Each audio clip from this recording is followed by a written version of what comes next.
See, I've been doing all this playing.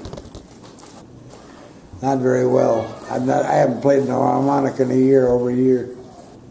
Last time was 2 years ago down at the Cayman Islands. Quiet!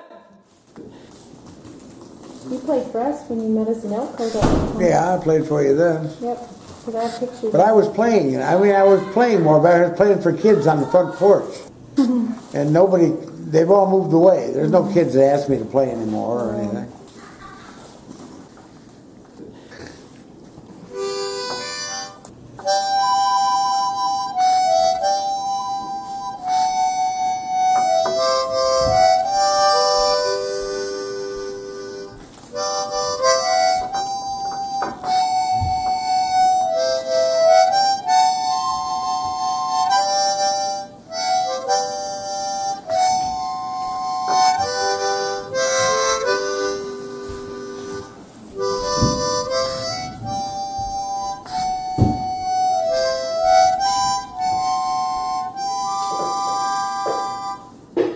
Annie's song. There's Annie's song on a higher pitch where I don't have to cup the hands anymore, but I have to close the harmonica.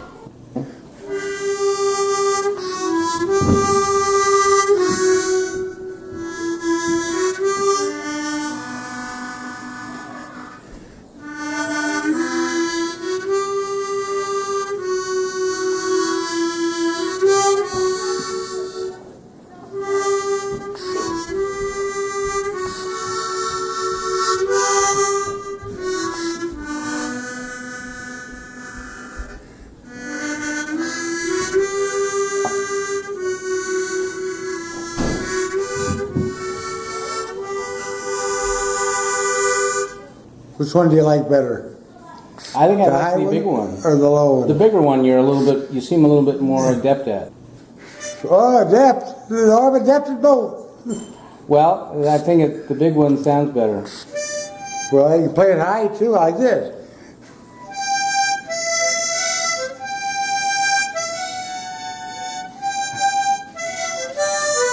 Or low. That's what you can do.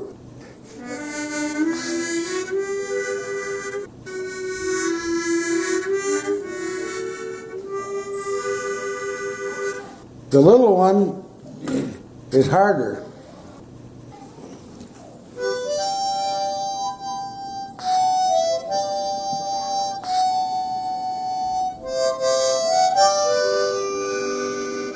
Some people like the little one. So you show us how you used to play with your hands. No, Just shape it. I used to do that, but I can't get the sound out now.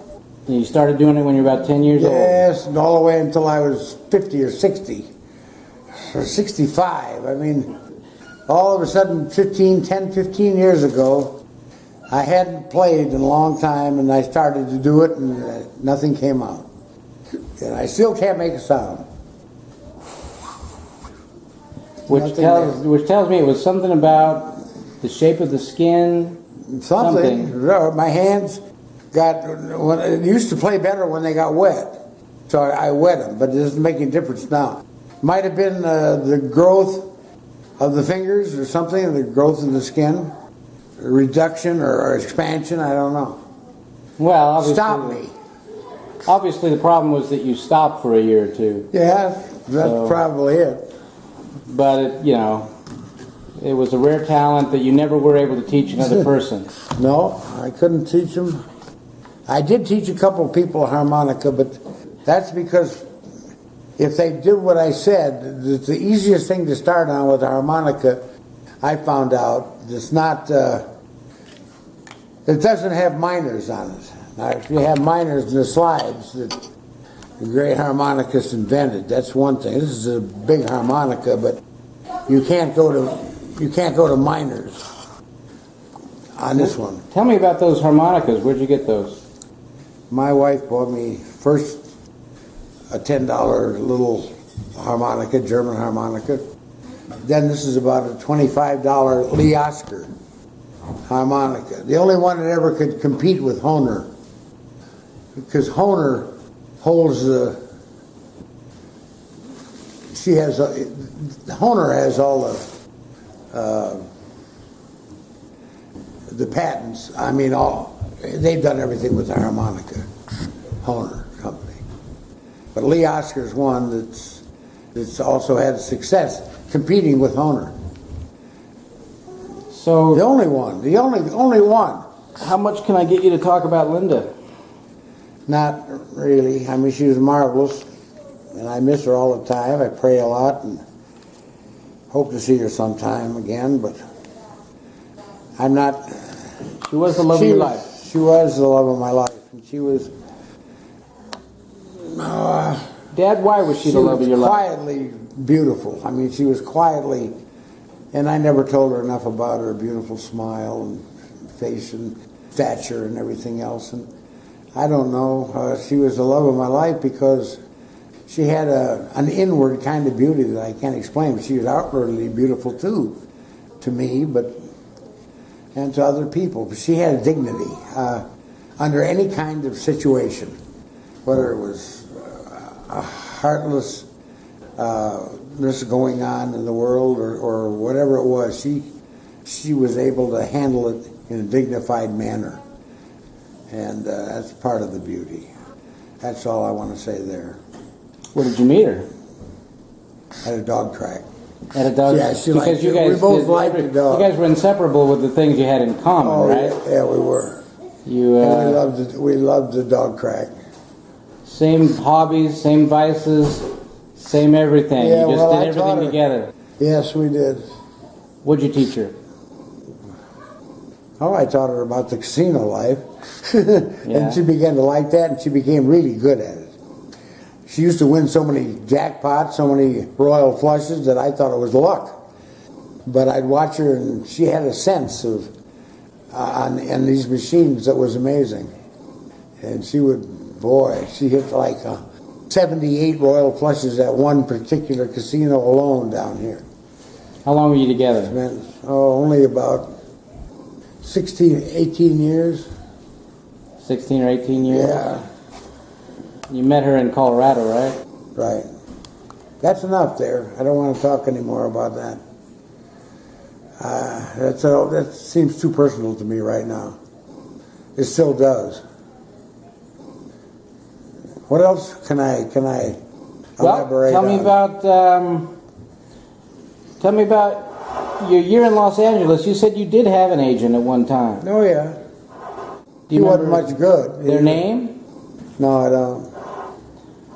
And they got you some parts like, didn't you say that you did some bird noises for a soap opera? Right, yeah. Yeah, I did those with my hands and things that I had lost now. Yeah, I did some bird noises and there's a lot of different kinds of soap operas, and some of them were kind of like everyday, things in those days. I can't remember them all now, but I got paid. Did a Bull of a Watch commercial, and all they did was show my wrist and me looking at the watch. And I did a commercial with Gillette where you didn't have any, there was no blade in the razor. And so you could just go zoom over voice somebody else. Zoom, They shaved you clean with a straight razor first. Right. And then you could do anything. There's no blade in it, And the Better Business Bureau, I understand, stopped all of that stuff finally. But they paid well. I think I made $200 when I did it. And then they paid me. I got checks for $60, $70 when they shot it in 7 different areas, for a lot of years. Now, he recently passed away, Frank Gorshin, but Yeah, he did. was your roommate in Los Angeles? How'd you meet? For a short time. Frank was, I met him with a guy by the name of Pat Tano, who was really the closest friend. Those two guys had been roommates or school guys for years, and we all lived together in one house for a while when Frank was running around auditioning for roles, and Pat and I were trying to stay alive. Was he experiencing some success at the time? No, very, very little, but he was experiencing some, yes. Well, he was quite an impressionist. Right. Is that when you started doing Yeah, impressions? I think so. I think I started, I was doing them before. I mean, people like Cagney and some of the actors. But I think he and his impressionistic work, when I watched them rehearse and so forth, kind of inspired me. And now today they have a guy that's terrific. Who is that young guy? Frank Caliendo? Frank, yeah, Caliendo. I think he's a terrific impressionist. And before that, I thought Rich Little really kind of cornered the market after Frank kind of died off before he died. But Rich Little was marvelous. But have you seen Rich Little? Is he alive yet? He's alive, but he's lost, his voice is kind of lost, so he can't really do the impressions anymore, I think. Oh, yeah?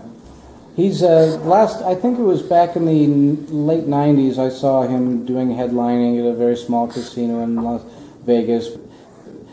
And I remember seeing him on some morning show trying to do President George Bush, and it wasn't very good, and I think it was kind of embarrassing for him. Yeah, and I really have never seen him do television since, so I think he just sort of semi-retired, probably. But Caliendo is up. He's been up here constantly. Yeah.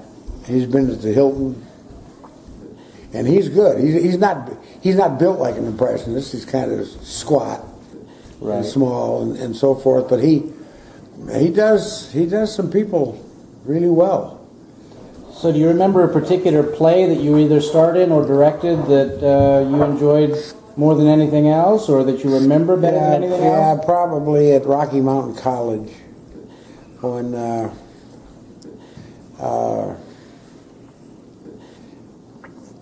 In Billings, Montana. Yeah, in Billings, Montana, when I reduced it from 5 acts to 4 acts.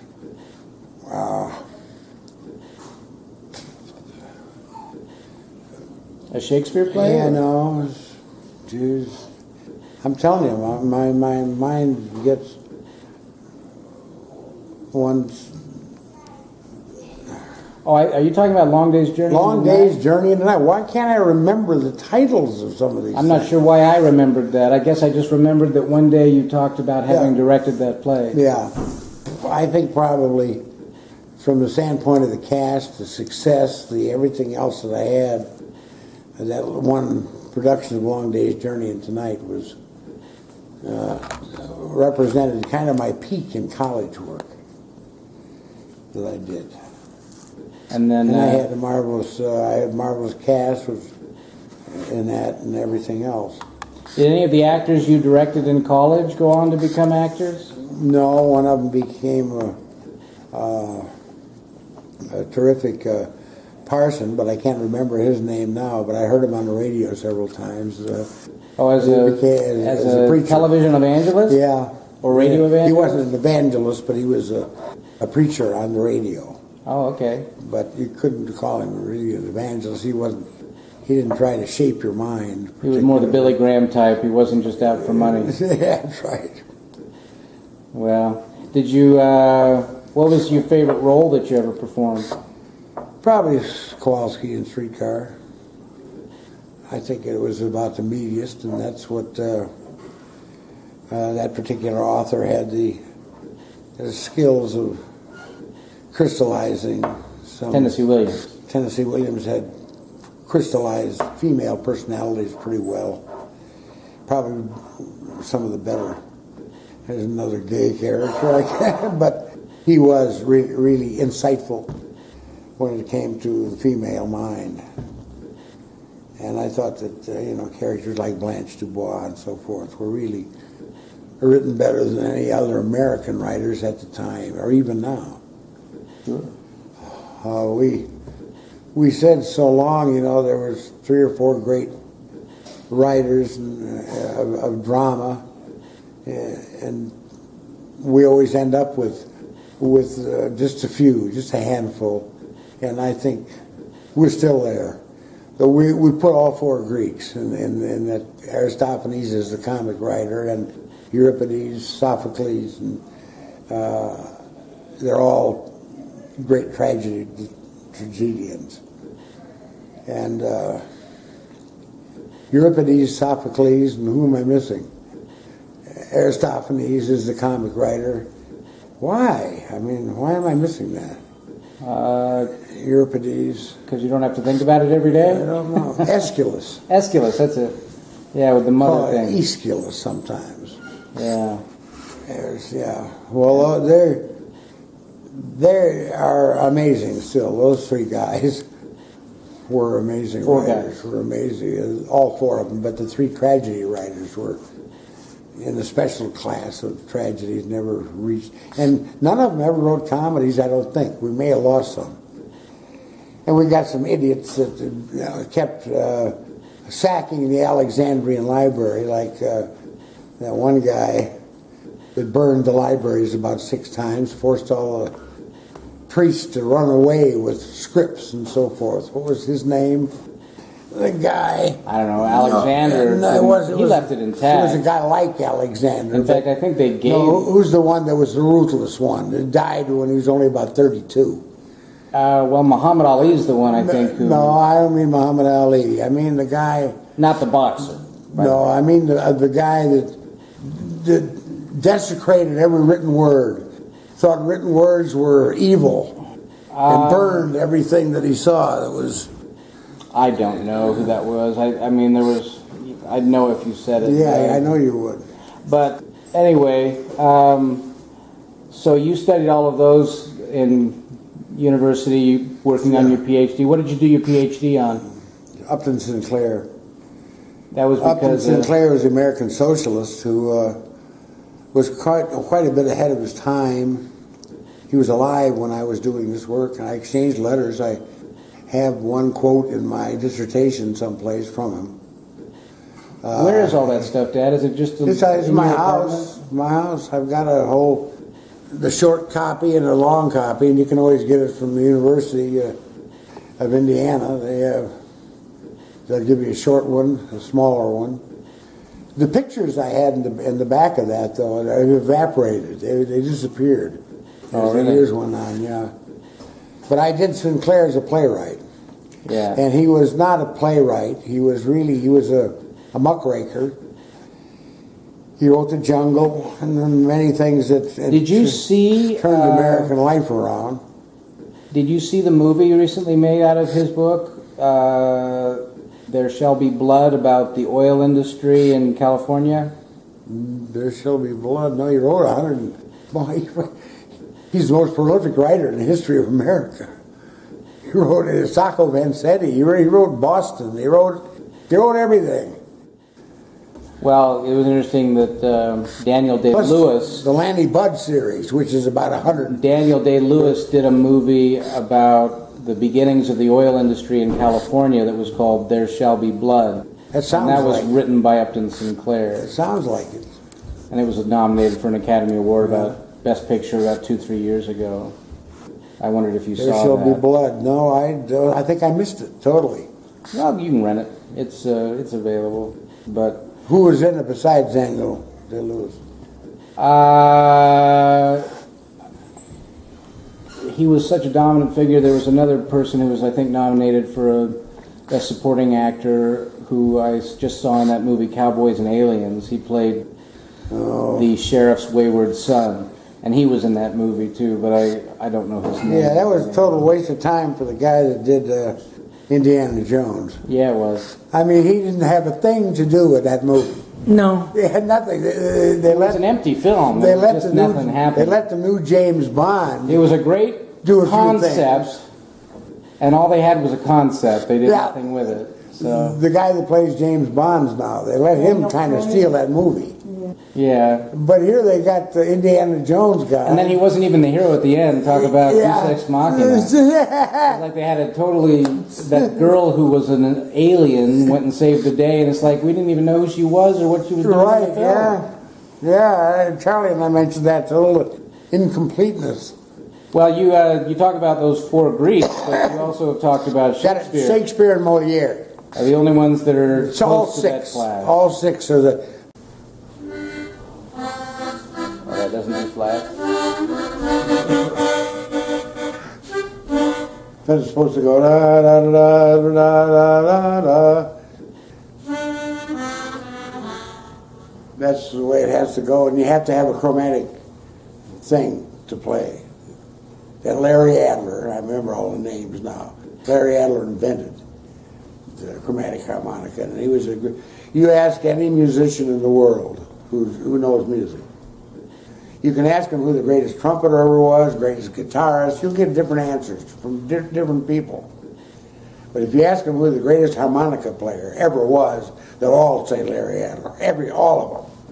Nobody. He started when he was a 13-year-old, 12-year-old kid recording in Brooklyn, and just took it to way out of sight, to where the harmonica's ever been. And he was responsible for all the remakes and the companies. Well, let me ask you a couple questions. First, I just wanted to ask kind of... Okay, the Moose? Well, yeah. Well, how old were you when that happened? You three kids were in grade school and high school about 35, 40 years ago. Okay. My cousin Pat had come out from Philadelphia to visit me, and I was working in Hilton and Jackson Hole. Okay. And I must have been coming up through the East Gate. I don't know if I was visiting you and Charlie or in Cody, but I came up that way through the East Gate of Yellowstone toward Fishing Bridge. And what happened was, and I was in a pretty old car that I had, and it was dusk. And I turned, and I was going slow, probably 25 miles an hour, something like that. I wasn't racing at all. And I turned, and here was a moose right in front of me. And I had to hit the brakes because it came up as a really blind, and I just touched him, just tapped him. And anyway, went over the side of the road into a gully. And all I could see was his head up there, the antlers. It's a big male bull moose. And but I really pissed him off. I mean, I didn't realize I got out of the car because I thought I'd maybe broken a leg of his leg or something like that. And I went over to the other side of the car and looked at him, and all of a sudden he came out of there. He came out of there like you couldn't believe. I mean, I had to jump on the hood. Quiet up there. I had to jump on the hood of my car to keep from getting totally smashed to pieces by the antlers. And then he got in front of the car. And I was up against the windshield, trying to get to the door to get back in the car. And he was hitting the front and broke one of my headlights. Wow. And I finally got back in the car. I finally got back in there, and just there were some other cars coming up behind me, coming from Fishing Bridge, and I was about halfway in between the gate and Fishing Bridge. And the other cars, this moose wouldn't leave the center lane of the highway. He stayed out there and attacked everything. He hitting cars.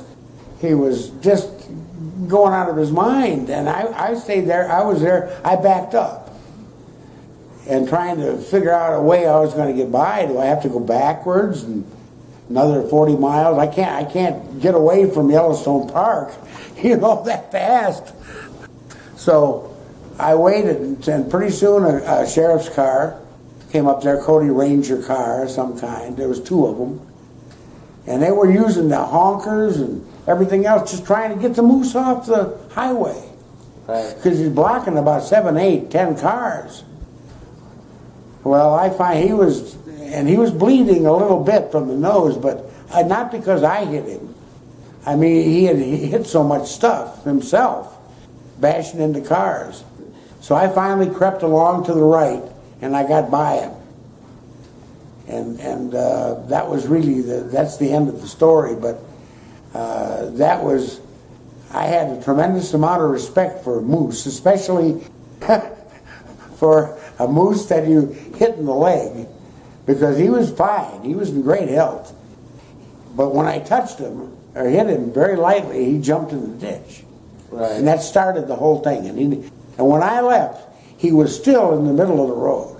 They were still trying to get him, honk him off, and he'd go to one side and attack a car, and then another side, and they hadn't done anything. But I understand from later on, from word I got, that the moose was all right, and they finally left the highway, you know. So that's one story. Then one time fishing up near Big Timber, Montana. I was by myself. Charlie was with me up there. We spent a night sleeping in a barn up there once. But I was up there by myself and fishing, and it was a long, long walk to get to the fishing area up this one gorge. And up came a moose and her baby moose, both. And mostly these wild animals, generally whether they're deer, gazelle, whatever they are, they'll stay away from you. They're gonna run from you when they see you. But not this moose. This moose was acting like I was there to attack her baby. And she was coming up real rapidly. She was only about maybe 30 yards away when I decided I was going to go up a tree. There was a tree right near me, and I saw that I could get to the one branch, was a big branch was only about 5 or 6 feet. And I could grab that and hustle up the tree. And I did. And that moose came all the way up under the tree with the calf, with her moose calf. And the calf kind of wandered off. He didn't pay much attention. But that moose, this is a female, of course, no antlers. But I would hate to get in a one-on-one with that animal, because you could hear him just like the other one on a highway. There to make a tremendous amount of noise. It's a kind of a grunt, squeal, but it's a big noise. I've been chased by a moose once, so I know. Well, that moose. So I stayed in that tree for. It was only probably. It seemed like I was up there an hour. I was probably only up there about 5, 8 minutes, 10 minutes, at the most. And then the moose backed off, but never stopped looking at me. Was even backed off toward where the calf was going. And I waited until they were quite a distance before I continued my walk up toward my fishing hole. Where was Charlie at the time? Well, he wasn't there. I was by myself then. So anyway, I developed a lot of respect for moose in those two incidents. Tell me the story about the UFO that you saw. That was a pilot, an Army pilot, and I offered me a ride. He was not in the Air Force. You remember an Army name? major. Hey. First name was Tim. I can't remember the last name. Tim was the first name. But he was an Army. He was in the Army, and the Army didn't have. It's not the Air Corps is one thing, but the Army still has an Air Corps. Sometimes light planes and so forth, but they still have. They had a small air. Anyway, we were flying, and I had an opportunity to go to Belgium. Anyway, it was. This was at night too. And we were halfway in between Belgium and Luxembourg and Belgium, and I was going to Brussels. And all of a sudden, the big blue light just appeared in front of us. We looked and down. We looked down and we saw a blue light, just generating about 50, 75 yards circle of stuff, and we wondered where the light was coming from. And it seemed to be coming from what looked like, our angle, was some kind of a disc. It looked like a big disc firing down a blue light. And So you're saying the blue light lit up the 75 ground. yards of diameter on the ground. Right. lit up, and we didn't see anything on the ground, any movement or any people or anything at all. It was just this light in this disc, which was still probably a half mile in front of us and down about half. The disc itself wasn't emitting any light? Huh? No, the disc we could barely see like a reflection, but the light was coming up from the bottom of the disc. Okay. Like a ray, like in a movie or something. And the disc itself was huge. I mean, it looked to be 200 yards in diameter, something like that, 100 yards in diameter. And we flew, we didn't have that, and he started taking pictures. He took pictures. He took 10 or 15 different kinds of shots. He had. You were in a helicopter? No, in a light plane. I could show you, like some one of these airport planes out here. There's only a couple. He just. So he kept doing sweeps over and around? Yeah. He couldn't make much because it didn't last that long, because he went to the left and stayed about 150 yards away, or 150 yards, and then he went back to the right and so was taking pictures. Took some film, but mostly a lot of snapshots. And then all of a sudden, there was a noise that was like a squeal. That's all I can say. It was like a funnel, something like that. And the whole disc and the light shut off. The disc went up at speeds that are incredible. And then we watched it just go. And it was gone. I mean, it just disappeared. And so we had certain things we had to do in Brussels, and this captain was trying to figure out what he was going to say to everybody when we got back. And when we got back and everything, and I made the report of it to my commander at the 12th Air Force, and he made a report to his commander down in Karlsruhe, where he was stationed, the Karlsruhe area. And I kept in contact with him for several months. He never got his film back. They forced him to give his cameras You're up. talking about the pilot. The pilot. They forced him to give him all of the film he took. And he never got it back.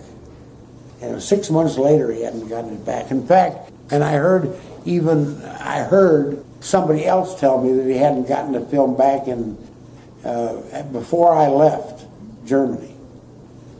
So he was still over there when I left, but he had never gotten the film back. And I talked to him a couple times while he was trying. He never did. And they just hush-hushed the whole thing.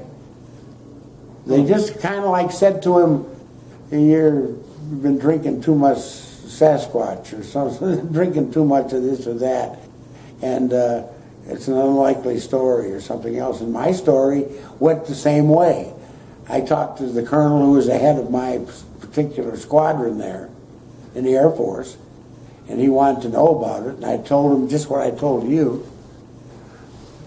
And he thought it was a delightful story that we probably both made up or something like that, and I couldn't get any following word on it at all. I checked so much that I became here comes that guy again. Going to see the colonel about that story. Right. And so that was all that happened, but it was very real to the captain and I, at the time.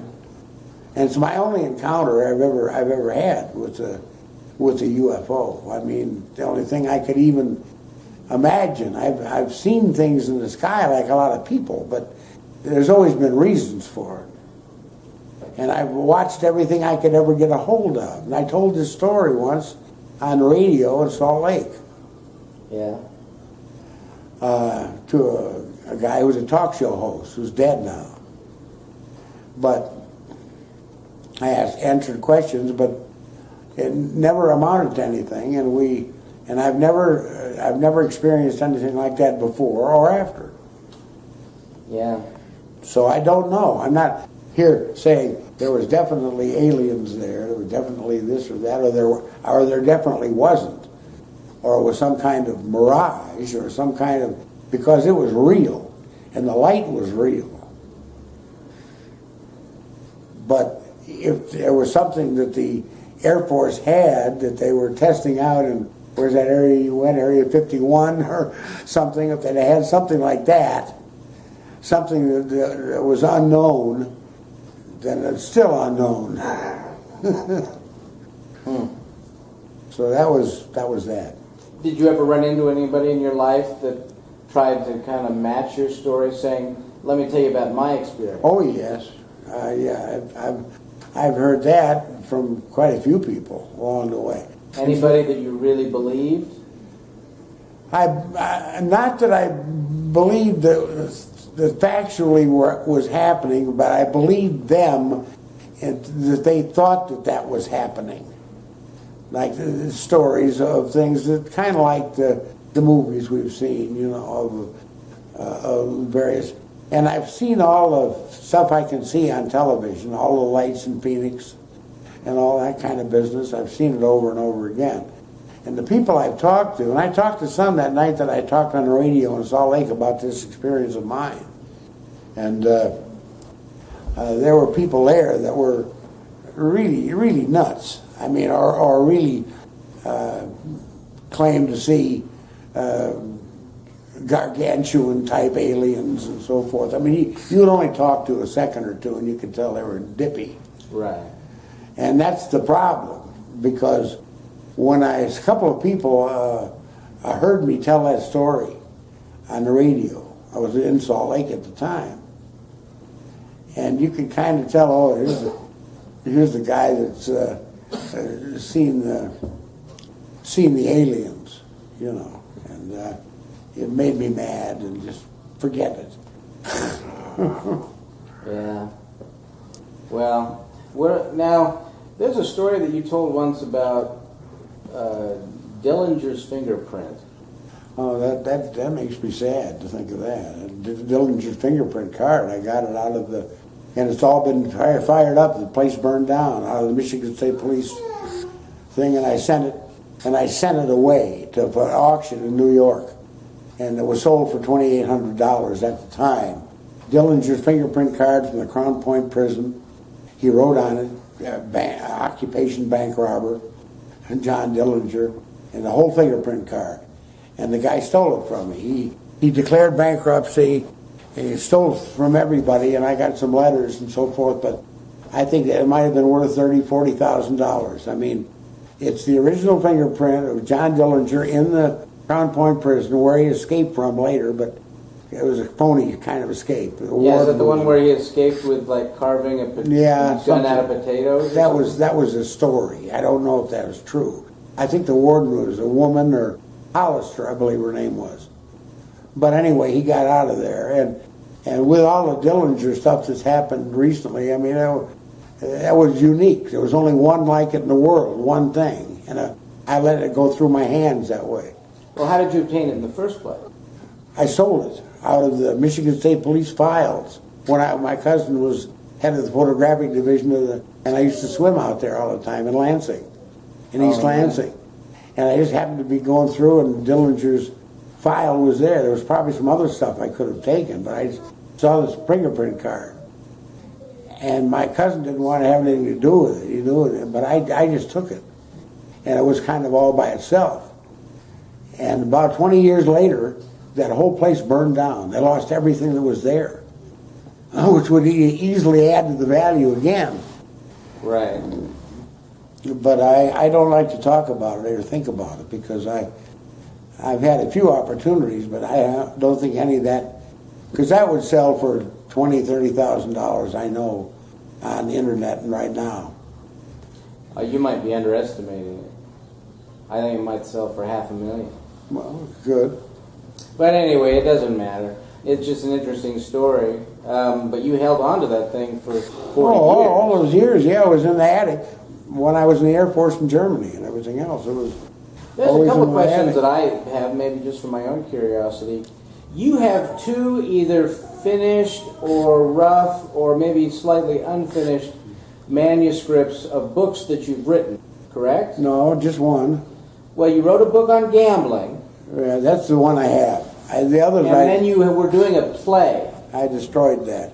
You destroyed it? Yeah, I just got mad, and I was having problems, and I wasn't that, and nothing was fitting and everything else, and I regretted it right after I did it because I thought, well, I should go back and try to put things together, but I just burned it up. That sucks. Huh? Yeah, it does. Because I would have loved to have had that. I know. Well, Even if it was in rough condition. you can have the gambling maybe I one. could have turned it The into gambling one is intact. It's Well, over. you should give me that I because there's will. things I can do with that. I will. It's overwritten. It's tremendously wordy. There's only one chapter that's really valuable that about how to quit in gambling and so forth. But I wrote it for the. I thought that it would help the average person going to a casino, who's a sucker in the first place, Right. have a chance against a major casino. You know, Right. I have a chance to know how to quit and how to start and what to do. But I overwrote it so much. I mean, like you do with the first draft. That's all it was. Handwritten overdone draft. Linda typed most of it for me, so it's typed. But it's full of millions of errors and it's overused. But I'll be happy to give it to you. It's valuable if you take a look at one of the chapters, especially. I think it's 5 or 6, where I go into how you quit properly. It's based on the table stakes that you have to start with and so forth. Right. But I'll be glad to give that to you.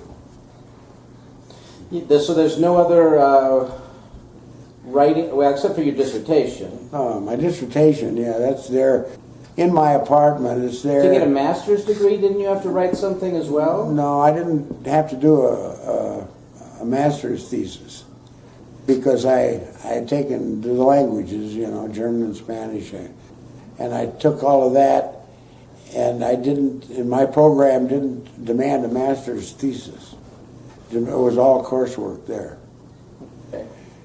And then the dissertation, though, I had 5 years to do it.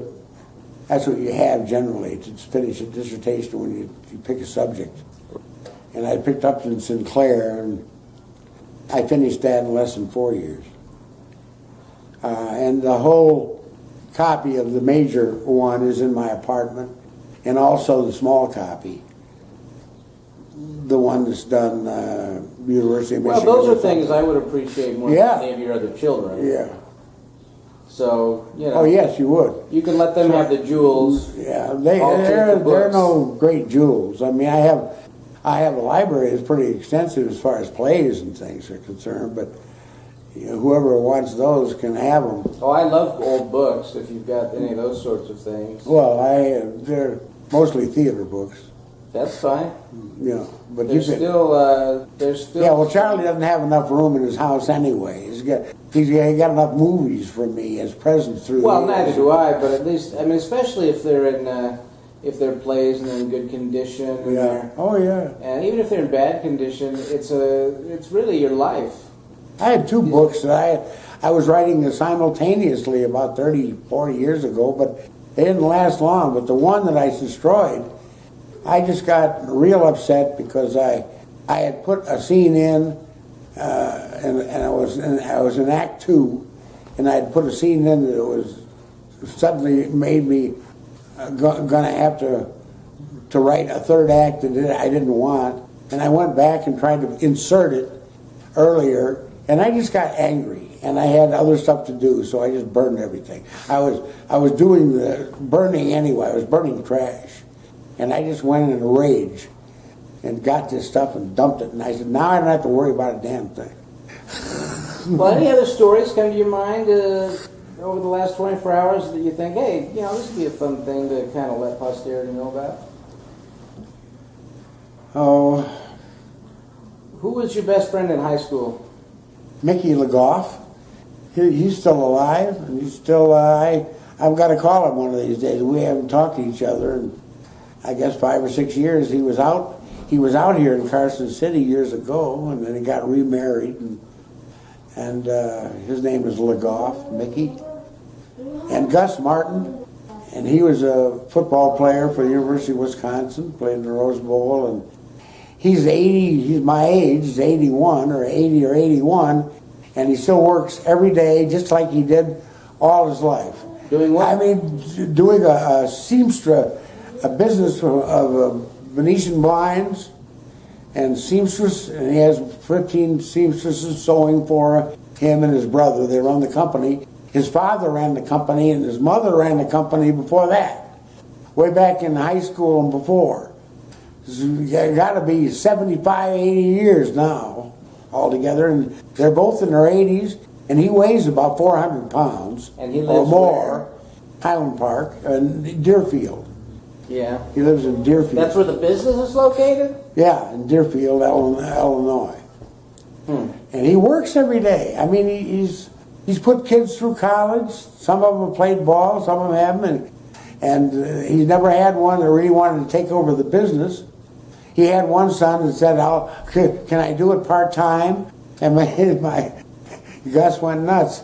He's part-time. He's devoted like 10 hours a day to that Where business. does Mickey Legoff live? He lives in Chicago. What does he do for a living? Nothing now. He's all of a sudden in my age again. He was, when I talked to him on the phone a couple of years back, he was still going to the airport, the main airport, Quiet. major airport, right there in northern Illinois. He was going there and helping unload bags and drive a truck and something like that. But he's still working. He's still trying to work part-time. You know. What did he do in the major part of his life? He worked for Libby's for a while, the food company. I don't know. I'm not sure what he did there. But mostly he's just been part-time worker most of his life. Well, who would you say was, as far as you can probably mention Linda as your best friend, but who would you say was your closest friend throughout your life? Well, Linda, yeah. Linda's the best person I ever knew because of a lot of reasons. But Besides Linda. besides Linda, I can't get away from Linda. All of a sudden, I got to say something. I told you yesterday she had so much grace and so forth, and I think one of the amazing things about Linda was that she never let anything get her down to the point where it destroyed. I could maybe do some ranting and raving here and there, but Linda would always help me because she was always calm. She loved to laugh and have a good time and everything else. And no matter what occurred, she had a lot of sadness in her life with her mother's early death and her 50s. Yeah, there it is.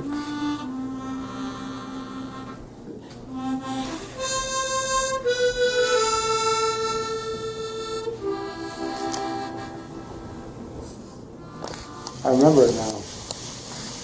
The theme? Gone Once Upon a Time in the West. Oh, the theme from it. You gotta go one or two ways. One or two ways this goes.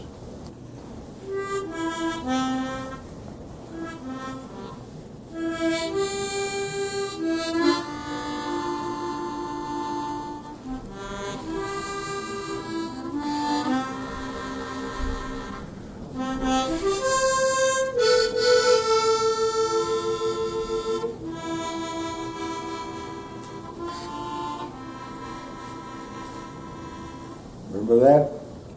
When she was bringing out at the end of the movie water for all the ranchers. I thought that was one of the 4 great westerns I've ever made.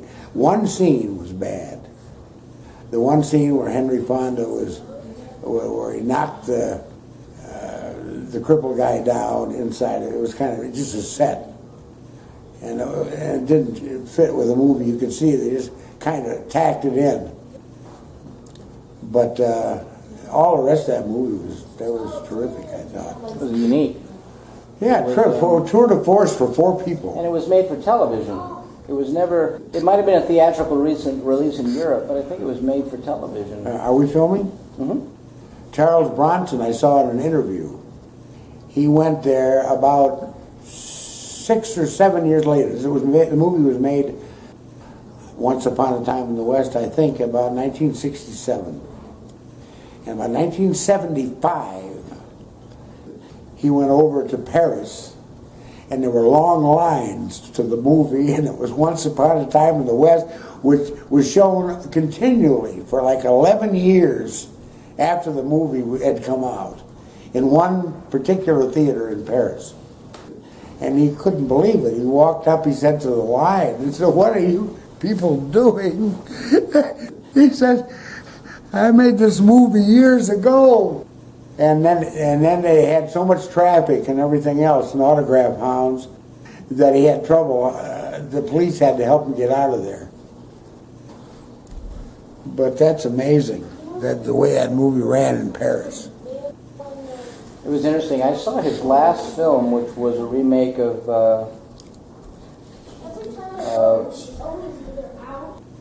Moby Dick. No, remake of the one Edward G. Robinson made.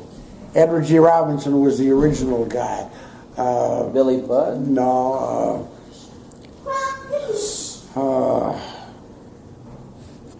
Because the guy who played Superman played the young guy. Christopher Reeve. Yeah, Christopher Reeve played the younger guy in that movie. And he looked at Charles Bronson as kind of a grandfather then. You know, that was the last thing he did. But he was never a great actor. He died the same way that Edward G. died in the original movie. The original movie was, as usual, was better, than that. It's just like the John Wayne film where he won the Academy Award. I thought was the better one of the two that they made. What was that? The title? True Grit. True Grit. And yeah, I thought True Grit. Midnight Cowboy. John Wayne's True Grit. Oh, I don't know. Did they ever make another Midnight Cowboy?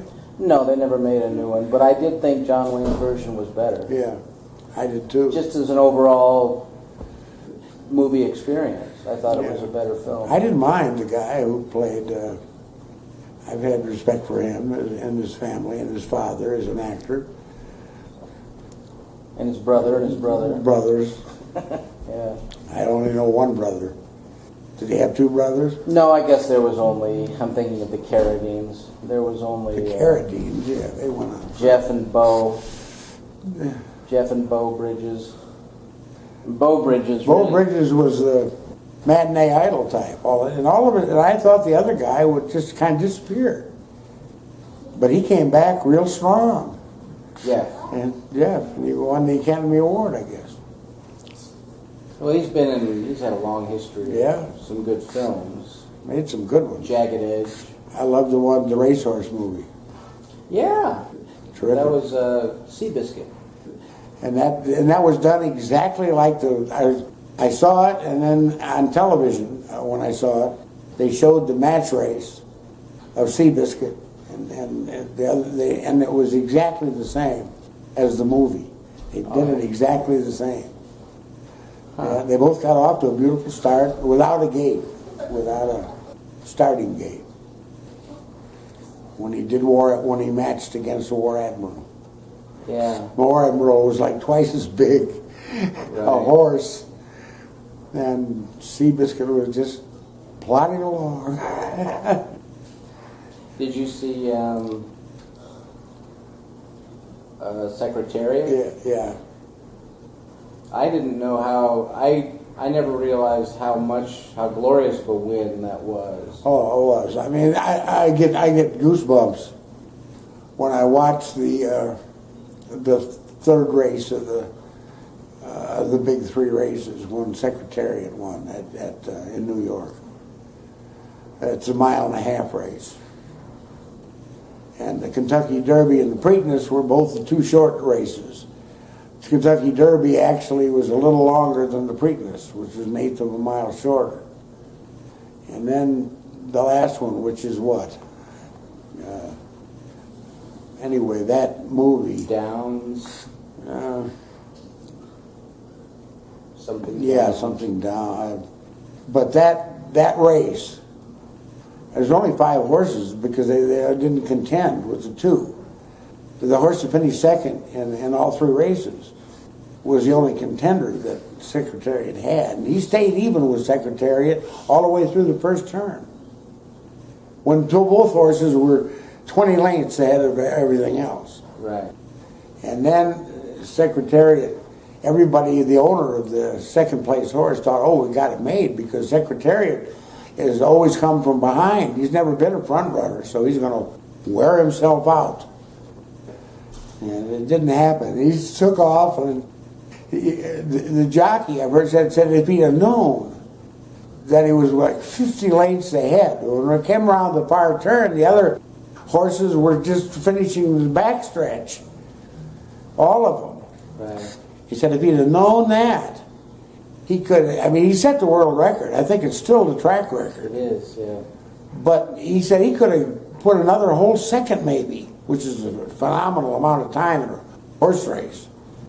A half a second or a second on him by just hitting him a couple times. Because he responded to a couple of whips. But he never hit him at all because he looked behind in the stretch when he was 30 lengths ahead and didn't see any horses. So he just let him go, but he could have hit him a couple times, said he would have gotten even faster. It was an incredible race.